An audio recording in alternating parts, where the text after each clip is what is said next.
Shalom, this is Joey Benami. This is a redo of Parashat Ekev in Deuteronomy, beginning chapter 7, verse 12, that we were supposed to have recorded this past Shabbat, August 12, but due to technical difficulties with the video camera, the study was not recorded. So I'm redoing it here um, for us to be able to post it online and everybody to be able to review the teaching. So you're going to see just the screen as we do it in the congregation. All of us focusing on the screen so that we can move faster through the text. So on Shabbat we picked up, even though the parsha begins in 7:12, as I said, we began with a little bit of a review in chapter 6, partly because the previous Shabbat we didn't actually finish the whole portion, um, and we just touched a little bit on chapter 6. So we're going to pick it up chapter 6 and 7, and then go all the way to chapter 11, where this past week's portion actually ends. So Deuteronomy 6:1, it says, "Now this is the commandment." You may remember from our previous teaching that the commandment refers to actually the Shema. So Moses has been up to this point, and here in his main speech, the main speech begins at the end of chapter 4. So in his main speech, he set it out to telling us that the main speech is going to be about three things: the commandment, the chukim, which is the statutes, and the mishpatim, which is the judgments. In the first section of the main speech, you may recall the main speech goes from chapter 4 all the way to chapter 26, to the end of 25. And and it has three sections, this main speech. The first section is what we're seeing now, beginning in chapter 6. And it goes, it actually began in the previous,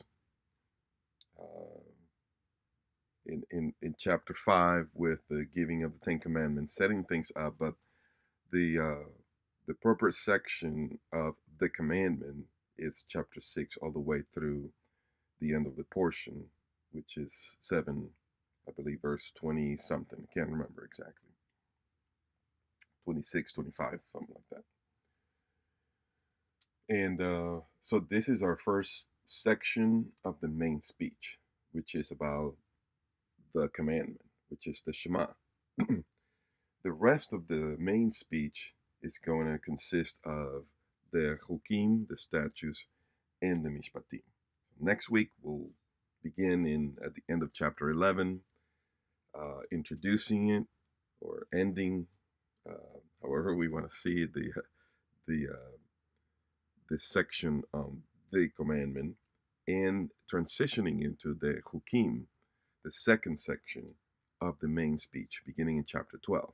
So we're going to start the chukim in chapter 12, and it's going to be very exciting. I'm already studying for it, and really, really beautiful stuff. Great revelation from the Torah. So chapter 6. Now this is the commandment.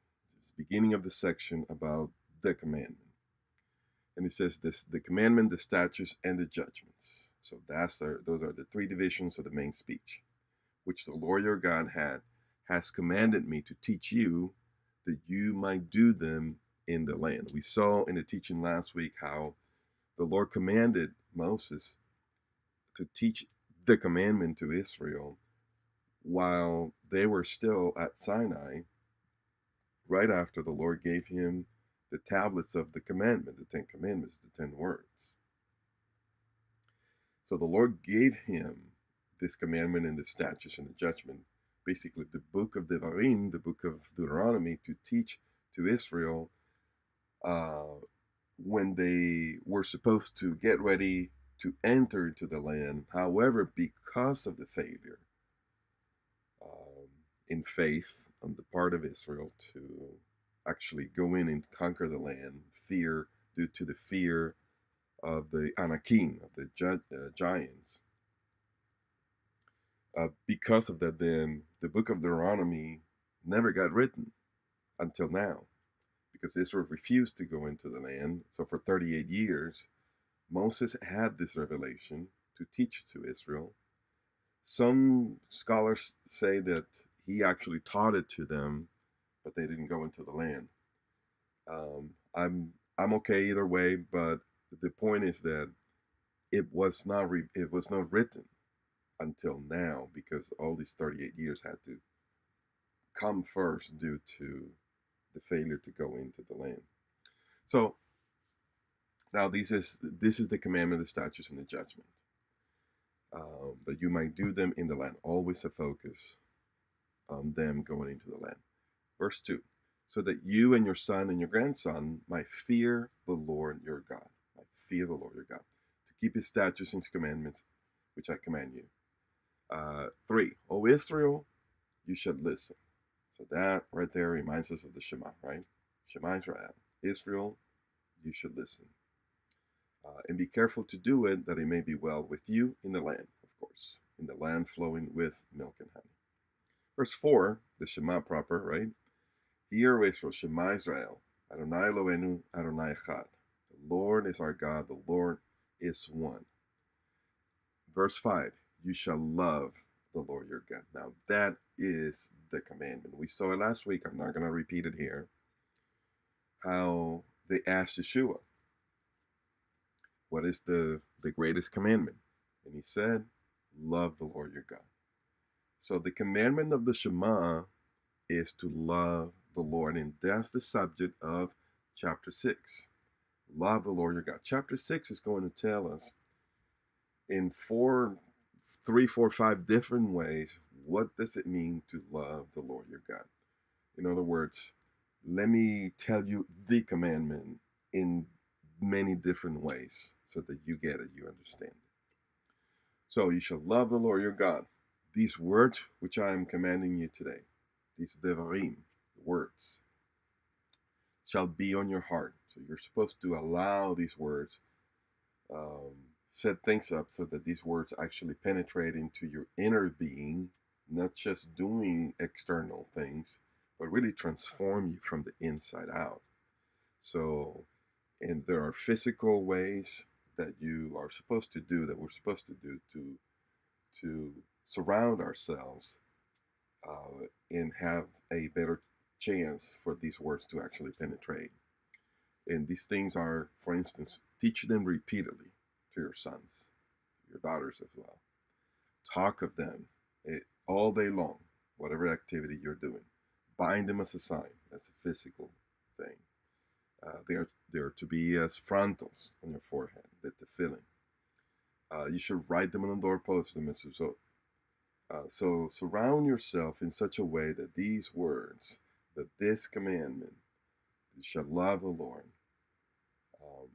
may penetrate and go inside of you, internalize it so that you are transformed from the inside out. Verse 10, when the Lord your God brings you into the land and you eat and are satisfied, then watch yourself. We're going to see this several times in this portion. Watch yourself that you do not forget the Lord. That's this command to not forget the Lord. Is an equivalent to loving the Lord. So as I said, he's going to state it in different ways, and this is one of them. Do not forget the Lord who brought you from the land of Egypt, who got you out of slavery. Verse 13. You should fear only the Lord your God. There's another way of saying it. To love the Lord is to not forget what he did for you. To love him because he got you out of slavery. To love the Lord is to fear him, to revere him. So you shall worship him and swear by his name. Now, you may recall this is a teaching that I want to bring in this section of Deuteronomy, this section on the commandment of the Shema, on loving God. You may recall this verse where it says, "You shall fear the Lord only the Lord your God, and you shall worship him and swear by his name." This is one of the three responses that Yeshua gave Satan when he was tempted in the wilderness. Matthew chapter 4. When Satan asked blatantly of Yeshua to worship him and he would give him all the kingdoms of the world, Yeshua responded with this particular verse, which indicates to us what he was meditating on. Remember, the temptation came at the end of the 40 days in the wilderness. So for 40 days he's in the wilderness. He has no Torah scroll, presumably. All he has is his training, his biblical training that he's had, which consisted a lot of memorizing scripture and repeating it to yourself, internalizing it that way. And this is so vivid in his heart, in his mind, in his lips, that it's one of the things that just come out. And I think he was meditating. You will see chapter 8 talking about being in the wilderness and being tempted. So Yeshua is replicating, and we see this in many, many ways. His experience replicates Israel's experience.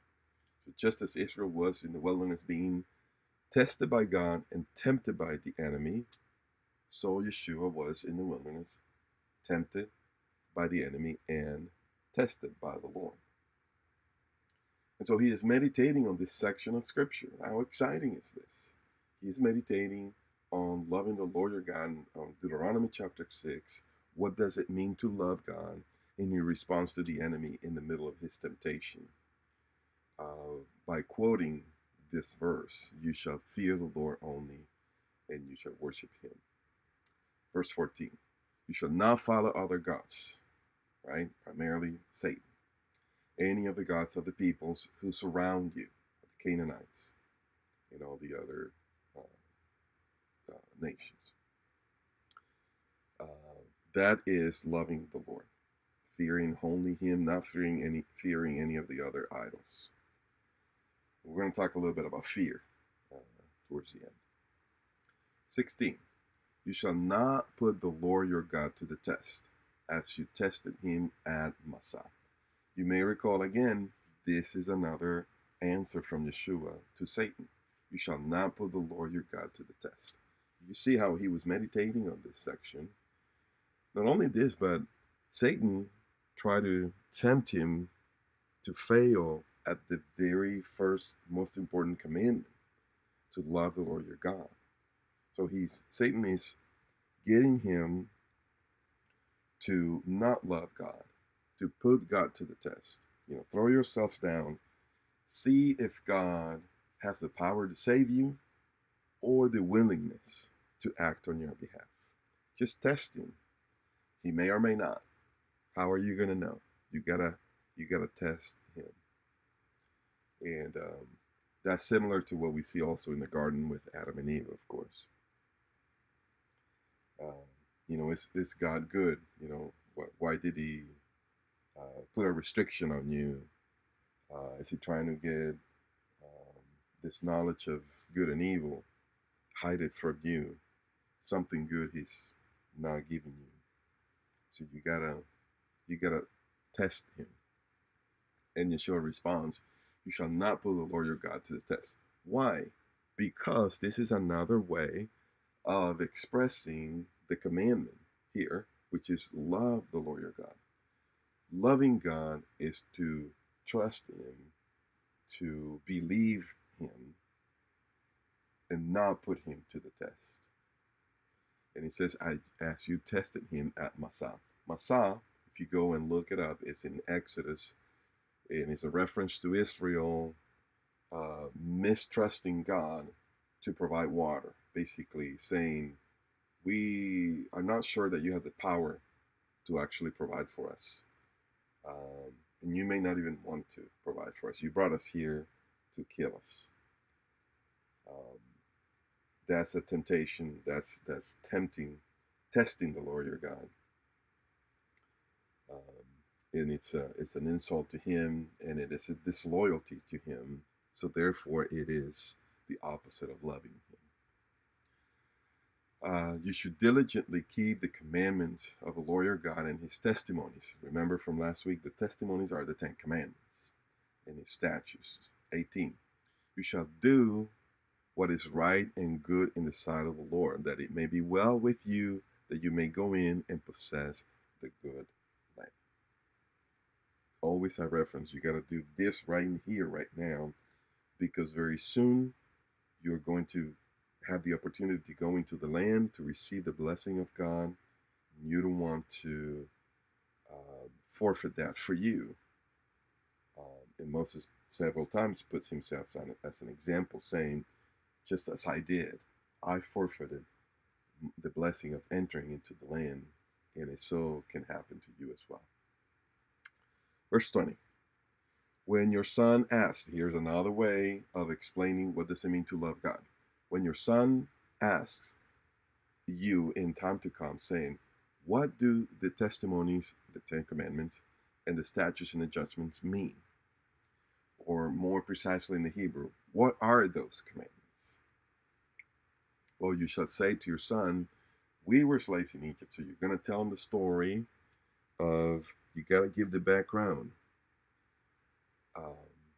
of the commandments. You don't just give the commandments, but you have to give the context that the Lord did this for us. We were slaves in Egypt. He brought us out from there in order to bring us in to give us this land that He swore to our fathers. Verse 24. So the Lord commanded us to observe these statutes, to fear the Lord our God. There's the fear, the equivalent of love, always for our survival, as it is today. It will be righteousness for us if we are careful to observe all this commandment. Look at, observe that the commandment here is in singular. If you observe the commandment to love the Lord your God, it will be righteousness for you. So do we want to be righteous? Love God. Observe this one commandment. Be righteous as Yeshua was righteous. Defeat the enemy. Defeat the temptation to disloyalty to the Lord. This is the heart issue of Torah observance. And that's why this is the first and foremost commandment, to love the Lord. If we do this, we walk in righteousness. All right, so chapter 6 was all about the commandment. This is the commandment, to love God, to fear Him, to not forget Him. And now we go into chapter 7, knowing what the commandments are. We're going to see the contribution that chapter 7 makes. In verse 1 it says, when the Lord your God brings you into the land where you are entering to possess it, and clears away many nations before you, it says, going down to verse 2, you shall utterly destroy them, make no covenant with them, show no favor to them, no grace, that's the word for favor there, show no grace. You shall not intermarry with them. Why? For they will turn your sons away from following me to serve other gods. You know, the human temptation is to feel sorry and say, why do we need to be so harsh, right? And but look at the final end here. If you're not harsh with them, you're going to lose your own children. Do you want that? So obey what the Lord is saying. They will turn your sons away from following me and serve other gods. They already experienced this, specifically with the issue of Baal Peor, right? When they were tempted by beautiful women and to worship other gods, and many of them, many of their sons, actually went and joined themselves to Baal Peor. That's what it says. So they cut a covenant. They began to worship other gods. Um, so you don't want to lose your children, and they ended up being dead, being killed for it. So you have to choose. Are you going to be compassionate to other people and lose your children, or are you going to be compassionate to your children and out of that compassion cut the things that may cause them to wander away from the covenant, from loving the Lord? Verse 5. But thus you shall do to them: you shall tear down their altars and smash their sacred pillars, hew down their asherim, which are idols, and burn their graven images with fire. Verse 6. For you are a holy people to the Lord your God. So don't worship other gods. Don't forget the Lord. That is the commandment, right? Love the Lord your God. Why, though? Why? Well, verse 6, for you are holy. So chapter 7 is going to give us a few reasons. I believe we have 3 reasons here of why obeyed the first commandment.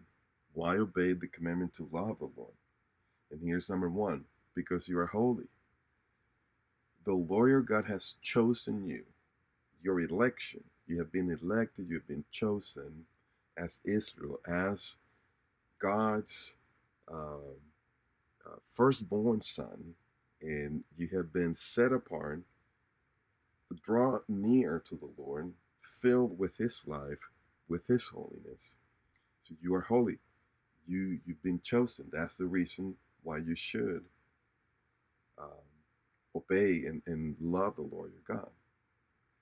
He's chosen you to be a people for his own possession out of all the nations of the earth. Verse 7. The Lord did not set his love on you, nor chose you because you were more in number than any of the other people. It's not because of your power. Verse 8. But because the Lord loved you and kept his oath which he swore to your forefathers. Here's 2 other reasons why the Lord, why we are to uh, love the Lord our God, because he loved us first. Isn't that what Yeshua teaches? Isn't that what First John teaches? We love him because he loved us first,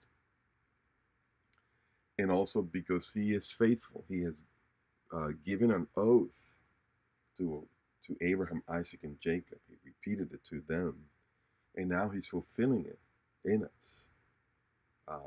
What wonderful manifestation of his grace.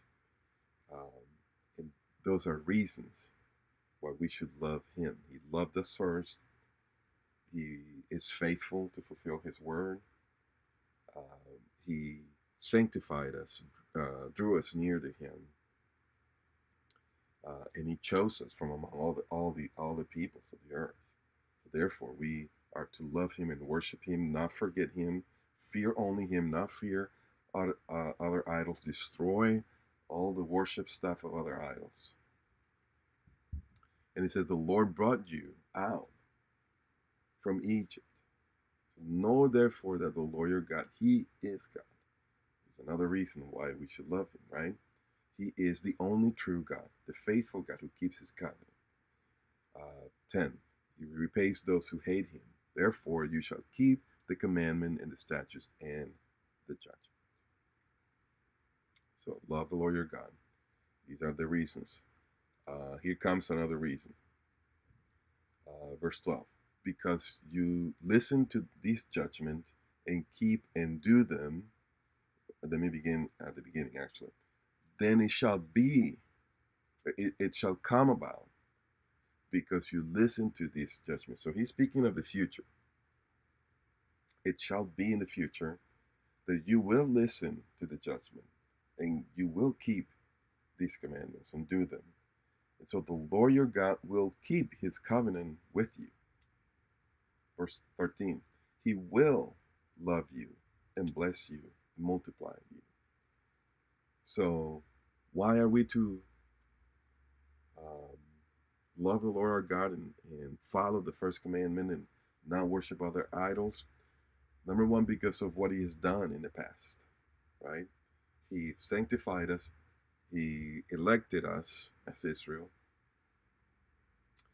Um, he loved us. He loved our forefathers, and he fulfilled his oath to them. So we love him because of what he has done for us. Here, we love him. We are to love him because of what he is going to do for us. Um, he will love you and bless you and multiply you. So this is a promise, a prophecy, a guarantee that the time will come in the future when we will experience also continually his love for us. And so it is incumbent upon us to love him. He will bless the fruit of your womb, the fruit of your ground, the increase of your herd, and the young of your flock in the land. Right? You shall be blessed above all people. Verse 16. You shall consume then all these people, and you shall not serve their gods. So going back to the commandment. So we follow the commandment to love him because of what he did, because of what he's going to do. And here's one more reason, beginning in 17. If you should say in your heart, these nations are greater than I, how can I dispossess them? Remember what the Lord your God did to Pharaoh in Egypt. So shall the Lord your God do to the peoples of whom you are afraid. In verse 21, it says, you shall not dread them, for the Lord your God is in your midst, a great and awesome God. So we love him for what he has done, for what he's going to do, and we love him because he's in our midst to deliver us. You know, how can we dispossess these nations? How can we be delivered from the surrounding nations, the threats against us? The temptation will be to fear those nations, to fear their idols, to self-protect ourselves. Well, here's another opportunity to love the Lord, that you shall not dread them, for the Lord your God is in your midst, and he will do to them just as he did to Egypt. Down to verse 23. It says that he will throw them into great confusion until they are destroyed. The Lord has a way to do this. So, 25, the graven images of their gods you are to burn with fire. You shall not covet the silver or the gold that is on them. This is fascinating to me, right? Because if you see gold and you're going to burn these idols, why not take the gold and just burn the idol, right? Made out of wood or stone, whatever it may be. Just take the gold and the silver, right? Well, no. Why? Why would we do this? If we were to do this, it would be out of a spirit of, out of an orphan spirit. Can the Lord not provide gold and silver? Right? So why would we go after this when he says you need to burn this?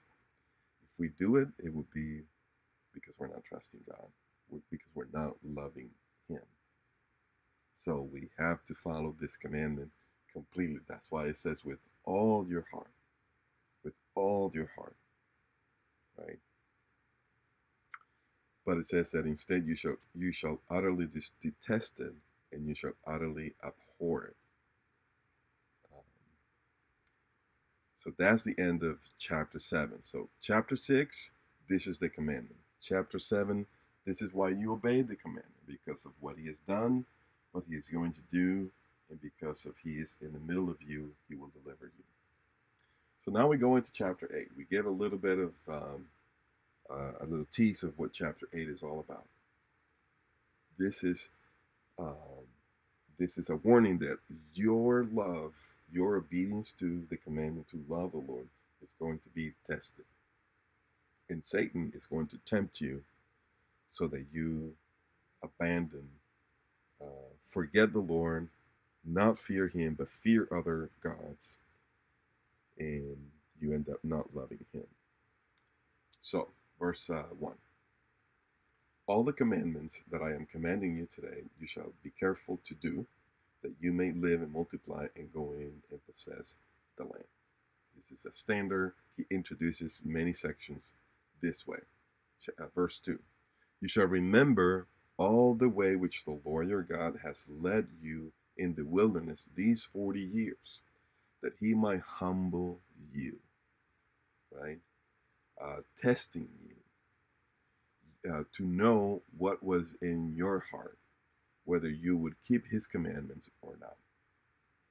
He humbled you and let you be hungry and fed you with manna, that he might make you understand that man does not live by bread alone, but man lives by everything that proceeds out of the mouth of the Lord. Thus, you are to know in your heart that the Lord your God was disciplining you just as a man disciplines his son. Again, we recognize this section as one of those sections that Yeshua quoted in response to Satan's temptation. Why? Because he was in the wilderness these 40 years, these 40 days, right? Whatever happened to Israel, it's going to be replicated in Yeshua's life. And so, therefore, we are Israel and we are in Messiah, and we have these experiences. We may not be in a wilderness, literal, for 40 years or 40 days, but we do spend many days, many seasons in wilderness areas in different aspects of our lives. So the purpose here is to test whether you're going to love the Lord. You see, you're not going to have bread. You're going to be in the wilderness. The Lord is doing it on purpose. He is humbling you. He's teaching you humility, that you humble yourself and worship God, depend on him, and not doubt him. Again, this is important because this has to do with not tempting the Lord, right? But trusting him that he has the power to provide even in the middle of might lack. Israel don't have bread, don't have water, don't have meat. Do not stop loving the Lord. Do not tempt him. Do not fall to the temptation of the enemy to doubt that he can or that he wants to provide. Chapter 8 is warning us that our obedience to the first commandment, the commandment to love the Lord our God, is going to be tested. Verse 6. Therefore, you shall keep the commandments of the Lord your God, to walk in his ways and to fear him. Again, this is the different ways to say, love the Lord your God. For the Lord your God is bringing you into a good land, a land of brooks of water, of fountains and springs, flowing forth in valleys and hills, a land of wheat. Here are the 7 products of the land of Israel: a land of wheat, and barley, of vines and fig trees and pomegranates, that's 5, a land of olive oil and honey, a land where you will eat food without scarcity, in which you will not lack anything. So if you think again of what's going on in chapter 8, you realize that the chapter begins by saying you're going to be tested, you're going to have lack. In the wilderness, the Lord tested you because you have no water, no bread, no meat. But then it says you will enter the land, and the Lord is going to give you a land in which you will lack nothing. You see the contrast here of being through the test and then being provided and going into a blessing. That's a great perspective to have when we have seasons of wilderness. And of course, when we enter into the blessing, verse 10 says, "When you have eaten and are satisfied, you shall bless the Lord your God for the good land." Now, look at verse 11. "Beware that you do not forget the Lord your God." Remember, one of the ways that you love him is by not forgetting him, by holding on to, uh, following him, and particularly always when it talks about eating, being satisfied, immediately it comes to beware, because when you do that, you are going to forget him. Uh, and so, keeping his commandments and his ordinances and statutes, which I am commanding you today, otherwise, when you have eaten and are satisfied, and your silver and gold multiply, then your heart will become proud, and you will forget the Lord your God, who brought you out of the land of Egypt, out of the house of slavery. So there is again the test. Be careful that you do not become proud. So it's this is now beginning a subsection here in the section of the test.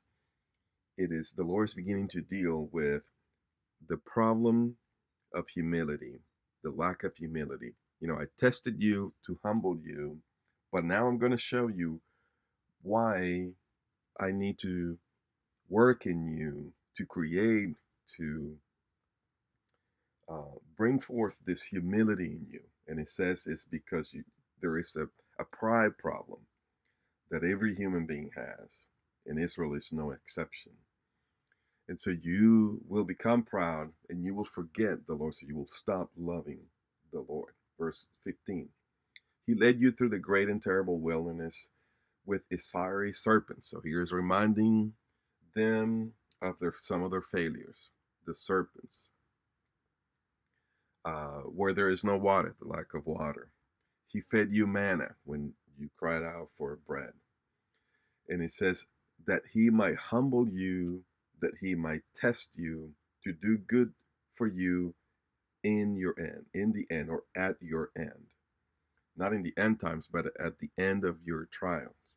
That he might do good for you, that he might uh, make you prosperous in your life as you go through these tests and you become approved. So again, he's dealing with the issue of I need to create humility in you. Verse 17, "Otherwise, you may say in your heart, my power and strength and the strength of my hand made me this wealth." Again, the Lord's trying to help Israel to prevent them falling away and not loving him. Verse 18, "But you shall remember the Lord your God." This is how we love him, right? Do not forget him. Remember him. "For it is he who is giving you power to make wealth, that he may confirm this covenant.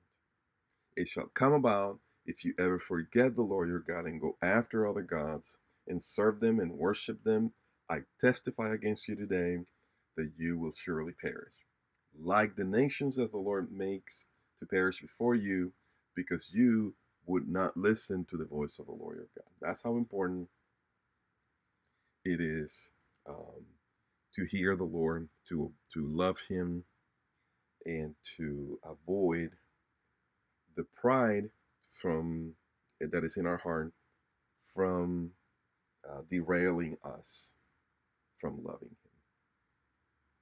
So that's chapter 8. So now we go into chapter 9. Chapter 8, your obedience, your love for the Lord is going to be tested. And we saw how Yeshua was also meditating on this. Now we go into chapter 9. Chapter 9 and 10, they kind of run together. And there's a lot of bringing of the history of Israel, but the theme kind of follows what we started in chapter 8, which is the Lord's going to continue to deal here in chapter 9 and 10 with the issue of pride, which in chapters 9 and 10 is going to be more specific to the pride being the source of you worshiping other idols. It says, here begins with a standard opening. Hear, O Israel, you are crossing over the Jordan today to go into dispossessed nations greater and mightier than you, a people great and tall, the sons of the Anakim. So it's talking about the giants, which we know has great importance in this book. Verse 3, know therefore today that it is the Lord your God who is crossing over with you. Right? Verse 4, do not say in your heart when the Lord your God has driven them out before you, because of my righteousness. Don't say because of my righteousness, but it is because of the wickedness of these nations. So be careful, because if you turn wicked, he will kick you out of the land too. That's the lesson right there. But you already see how this issue is continuing of the pride in the heart. Do not say that it is because of my righteousness. So he's going to deal here in chapter 9 specifically with this issue of self-righteousness. We're going to see this word over and over again in this chapter. Verse 5. It is not for your righteousness, here it is again, that you are going in to possess their land, but it is because of the wickedness of these nations that the Lord your God is driving them out, and primarily because of their idolatry, in order to confirm the oath which the Lord swore to Abraham, Isaac, and Jacob. Know then, it is not because of your righteousness. Here it is again and again and again. 3 times repeated in these few verses. We know it has importance when the Lord not only repeats things, but when he repeats it 3 times in the same context. Great importance. It says, for you are a stubborn people. You're a stubborn people. Let's see, look at the bottom of our screen here, where the phrase, the word stubborn, it is actually stiff-necked. I don't know if you ever slept funny and had a stiff neck, but it is very difficult to incline your head and look down, like look at your feet, look at your shoes. It's nearly impossible. Well, that happens to be the same posture for humbling ourselves before the Lord, right? Bowing down to him. So when you have a stiff neck, what that means is that you're not bowing to the Lord.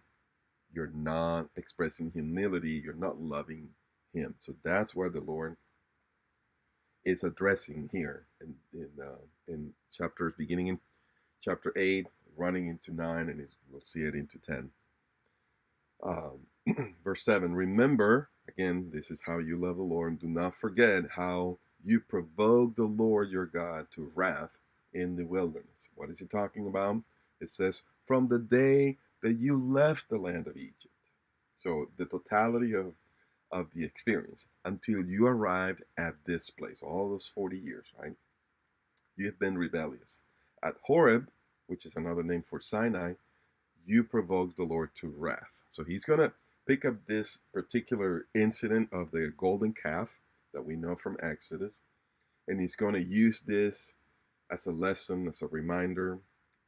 Israel, you have this tendency to create idols in your pride, in your being a stiff-necked people. So verse 12, he's going to develop this issue of the golden calf for quite a while here, quite a few verses. And the Lord said to me, arise, go down from here quickly, for your people whom you brought out of Egypt have acted corruptly. They have quickly turned aside from the way which I commanded them, the 10 commandments. Do not make any idols. They have made a molten image for themselves. The Lord spoke further to me, saying, let me alone, that I may destroy them. 16, I saw that you had indeed sinned against the Lord your God. You had made for yourselves a molten calf. So we know this is what he's talking about. I fell down before the Lord because of all your sin, for I was afraid of the anger and hot displeasure which the Lord was with which the Lord was wrathful against you in order to destroy you. But the Lord listened to me at that time also. And it says again at Taberah, which means this means fire, when the Lord broke out in fire over the camp, and at Massah when they tested the Lord in the issue of the waters, and at Kibrot Hatava. This phrase means the graves of lust, the graves of lust, because this is when they lusted after meat and flesh, and the Lord provided the quail, and yet the moment that they began to bite the quail to eat it, the Lord broke out in a plague against them. So Moses is bringing this up to remind them, you have this tendency, you have this problem with pride, with self-righteousness, with having a stiff neck, and it is all because of the flesh. So you lusted after flesh. Let's talk about this issue of your flesh, because this is the heart of the matter here. Verse 23, when the Lord sent you from Kadesh Barnea, saying, go up and possess the land, you rebelled against the command of the Lord. You neither believed him nor listened to his voice. And in 24, you have been rebellious against the Lord from the day I knew you. 25.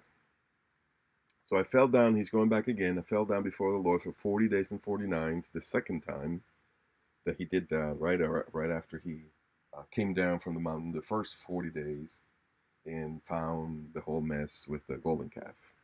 It says, because the Lord has said he will destroy you. So I prayed to the Lord and said, O Lord, do not destroy your people. Remember Abraham, Isaac, and Jacob. Do not look at the stubbornness of this people and at their wickedness or their sin. So we know this is what we're talking about here, the stubbornness, the stiff neck. Chapter 10 continues. It says, at that time the Lord said to me, what time? Well, the time of the golden calf.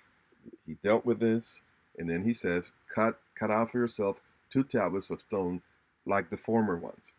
So he's going to give him, he's still at Horeb, going to give him the second time the tablets. He says, put the tablets in the ark which I had made, and there they are, as the Lord commanded me. We have a parenthesis here. Now the sons of Israel set out from Be'erot, Bnei Yaakan to Moserah. There Aaron died at the time the Lord had set apart the tribe of Levi to carry the ark. Verse 10, I moreover stayed on the mountain 40 days and 40 nights like the first time, and the Lord listened to me that time also. The Lord was not willing to destroy you. Then the Lord said to me, arise, proceed on your journey. So go on, that they may go in and possess the land. So this is the first time around where we know they're not going to enter the land. Verse 12. Now Israel, what does the Lord your God require from you? So now he says, okay, I'm done with the history lesson. Let's draw some conclusion here. What am I talking about, Israel? He says, what does the Lord require from you? But to fear the Lord, we know that's to love him. To walk in his way, that's to love him. And then he just says it, and love him. To serve the Lord your God. The word serve here, we look at the screen below, avad. Serve him with sacrifices. Bring offerings to him. So worship him. Serve the Lord your God with all your heart and with all your soul, and to keep the Lord's commandments and his statutes, which I am commanding you today, for your good, to prosper you. Behold, to the Lord your God belong heaven and the highest heavens, the earth and all that is in it, even though everything belongs to him. Verse 15, yet on your fathers did the Lord set his affection to love them, and chose their descendants. So circumcise your heart. Cut out the flesh. Love the Lord with all your heart. Cut out the part that do not love him. so that it will be whole to love him. Why does it use the figure of circumcision? Why did the Lord give circumcision?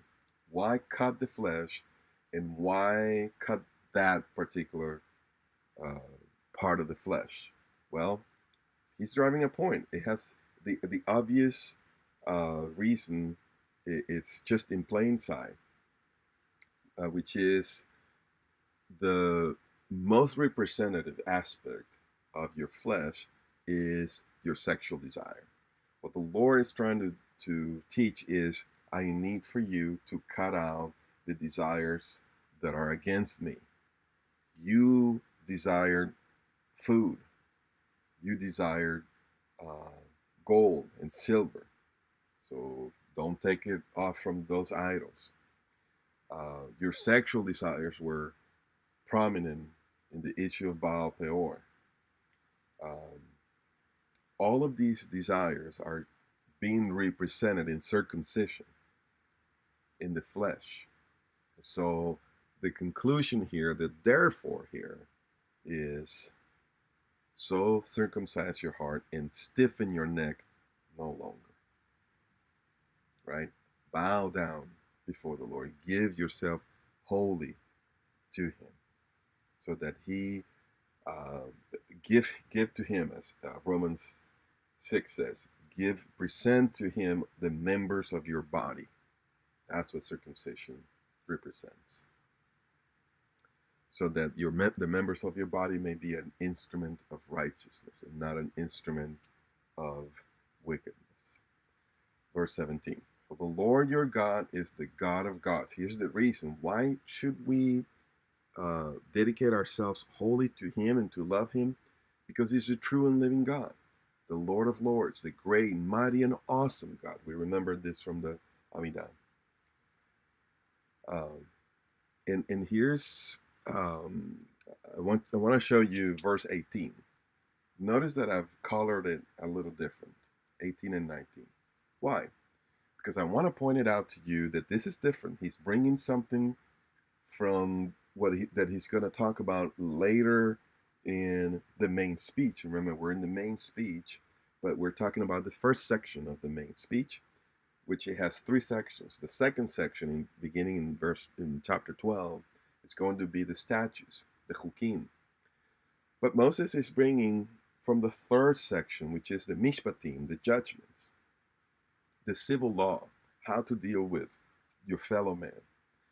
And look what he says. He says, talking about the Lord, He executes justice. The word for justice, look at this at the bottom, mishpat. We get the mishpatim. So we know He's talking about the mishpatim. So He executes justice for the orphan and the widow, and shows His love, right? This is what we're talking about, the section of love, for the alien by giving him food and clothing. So show your love for the alien. We almost can read here, show your love for the Lord by showing your love for the alien. For you were aliens in the land of Egypt. Why does it single out the aliens, the widows, and the orphans? Because they have no land. So their social status is not protected.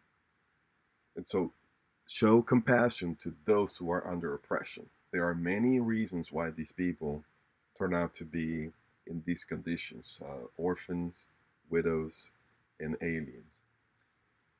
The most destitute, because they have no land to provide for them. So the Lord clothes these people. He feeds them, those who have no land. And so the Lord says, I want you to be like me. Love me, cut out your flesh, you will be like me. And the result is going to be in how you love other people. When you love me with all your heart, you will love people in people who are under oppression. So he kind of brought this practical application from a section that he's going to get into more details a little later on. So we go back in verse 20, back into loving the Lord your God. Look what it says. You shall fear the Lord your God. We already know this is language for love, right? You shall serve Him and cling to him, and you shall swear by his name. Beautiful, beautiful. Back into the commandment of loving the Lord your God. 21. He is your God who has done these great and awesome things for you. 22. The Lord your God has made you as numerous as the stars of heaven. He brought you out from the land of Egypt. Again, giving you reasons why you should do this. That's the end of chapter 10, which we saw combines with chapter 9 and really with the end of chapter 8 to speak about the need for Bnei Israel, for the children of Israel, for us to circumcise our hearts so that we may actually love the Lord and love people. So now we're in chapter 11. Let's see what this one is all about. It says, you shall therefore love the Lord your God. We're still talking about the commandment, love the Lord your God, and always keep his charge, his statutes, his ordinances, and his commandments. Know this day that I am not speaking with your sons, who have not known and who have not seen the discipline of the Lord. Remember chapter 8, we talked about the discipline of the Lord in the wilderness by humbling you. So your children, they haven't seen this. They haven't experienced this. When it says they have not known, the word to know is to know by experience, right? So he's saying, I'm not speaking with them, I'm speaking with you, because I know if you get this, you will teach it to them. So I'm addressing you here. Verse 3, you've seen his signs and his works, which he did in the midst of Egypt to Pharaoh, the king of Egypt, and to all his land. So here comes a warning. You've seen, I discipline you. You've seen how I judge the wicked. Verse 5, and what he did to you in the wilderness. I even disciplined you until you came to this place, all these trials. And what he did to Dathan and Abiram, right? Those who rebelled with Korah, the book of Numbers. It says, when the earth opened its mouth and swallowed them, in verse 7, but your own eyes have seen all the great work of the Lord which he did. You've seen all these judgments. I'm speaking to you. He's setting up this grand warning to conclude the section of the commandment of loving the Lord. And he says in verse 8, you shall therefore, right? This is the reason why I'm saying what I'm saying, because I want you to keep every commandment which I am commanding you today.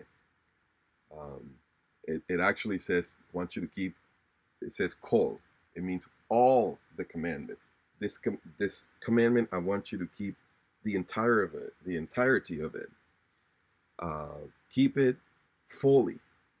The commandment of loving the Lord your God, which I am commanding you today, so that you may be strong and go in and possess the land. This sounds like how Moses charged Joshua, right? Be strong, go in and possess the land. But the reason, the way you're going to strengthen yourself is by loving the Lord your God. Do not weaken yourself by stiffening your neck, forgetting the Lord, going after idols, so on and so forth. Verse 9, so that you may prolong your days in the land.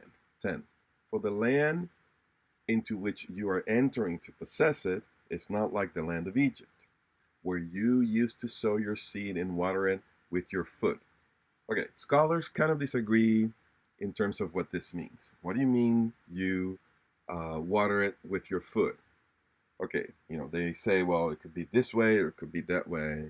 We don't have hard evidence as to how it was done in Egypt. We know Moses knew it. We know Israel knew it. So they knew what they were talking about.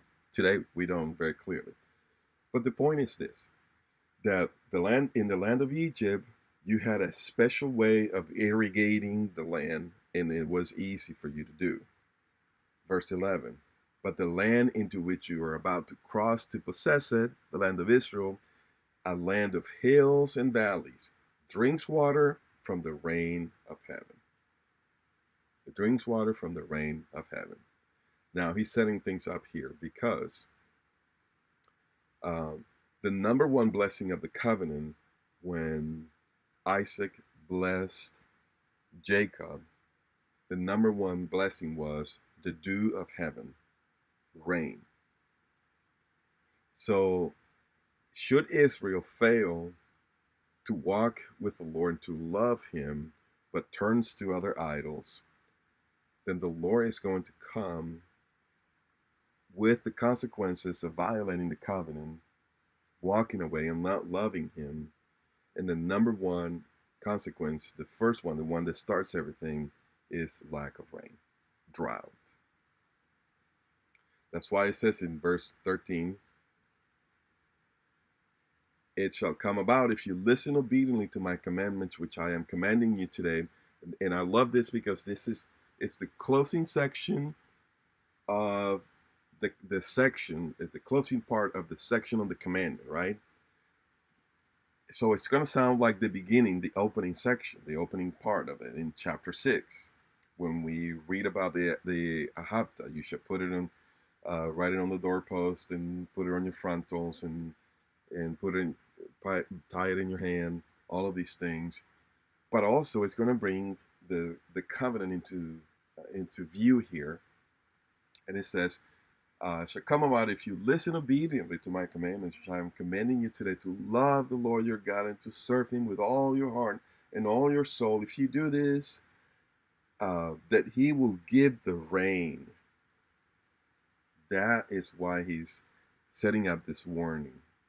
I want you to experience the rain, therefore love the Lord, obey Him, keep the commandment, keep the covenant. That He will give the rain for your land in its season, the early rain in the fall and the late rain in between Pesach and Shavuot, that you may gather in your grain and your new wine and your oil.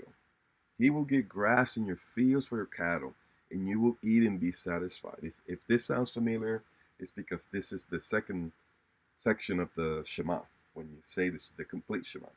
Verse 16. Beware that your hearts are not deceived, and that you do not turn away and serve other gods and worship them. Meaning, watch your heart that you don't stop loving the Lord. Or the anger of the Lord will be kindled against you, and He will shut up the heavens. There's number one. Rain is absolutely the first step, either of blessing or cursing.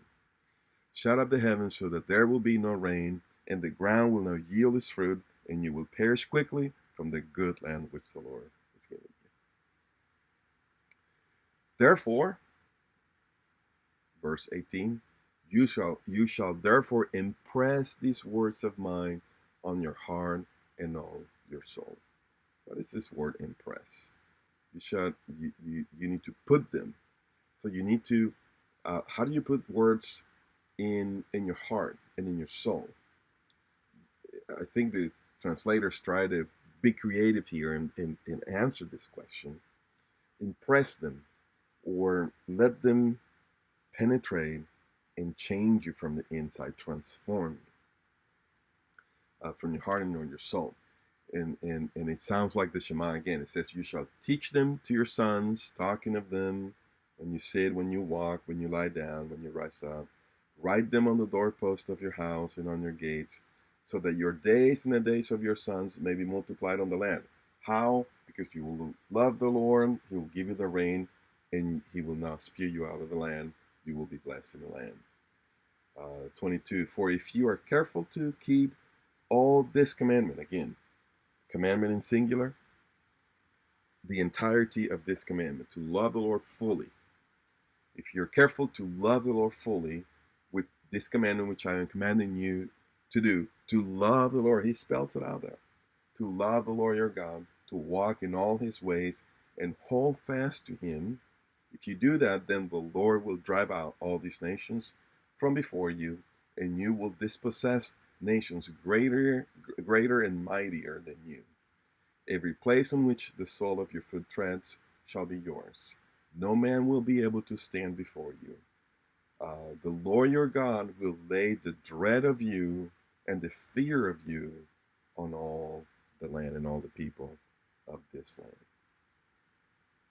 So this is the conclusion of the section that speaks about the commandment.